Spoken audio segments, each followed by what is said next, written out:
Well, this afternoon, there's mounting pressure on the West African Examination Council to release the results of the WAEC conducted several months ago. Despite the agency, WAEC faces significant financial constraints, with the government owing the body over 100 million cedis so far. Only 25 million cedis have been paid.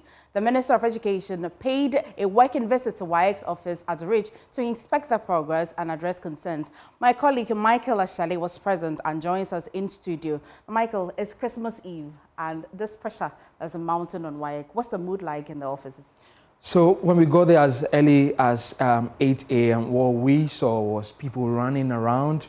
I'm guessing that this is to move from one room to another. What we are told by WAEC in the last 24 hours is that they had to put together a skeleton crew because they're actually supposed to be on Christmas break. So those people are, you see them running around, moving from one office to the other, trying to move papers around, trying to also get their machines working. We know that one of those people, or one of those groups of people, will be the technicians who are responsible for the objective scanners that were broken now, which this 25 million was going to fix as well. Interesting. Now, it's Christmas Eve, and I'm wondering, the date that has been given to them by the minister, does it look like pay assessment? Does it look like they would meet that target? Well, if the numbers that have been banning around is anything to go by, possibly they're able to meet this deadline. What the minister, who was there paying a day's working visit to WAEC, has been doing that. He was ushered through some of the rooms where we understand the marking of these objectives are going on. And these sort of, in his assessment, he's been told by WAEC, well, that's what he also told us, that they have managed to do almost 50% of the objective papers for all the students. So in less than 24 hours, WAEC has been able to go through almost 50%.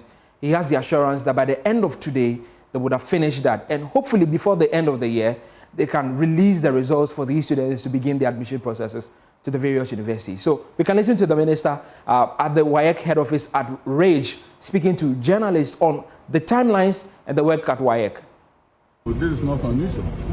However, I came to apprise myself of developments in terms of the fact that they are working now through the holidays to get the results out on or before 29th of this month. So I came and I saw the workers scanning is being done. Close to 50% is done.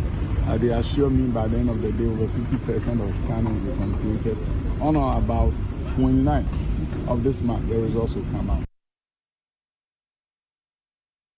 Well, Michael, so let's concern ourselves with the arrears. Did they give any specific timelines? Well, that's a question we put directly to the minister, but he refused to give us an answer to that. All he told us was that, well, they are working with WAEC to get these results released as soon as. What we know is that they were owing around 118 million Ghana cedis.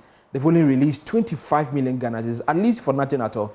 They have more than 80 million Ghana cedis to go. We don't know when exactly they will pay that, but we are told that they are trying to work around the line, around the clock, also hoping that some checks will come through before the end of the year to WAEC.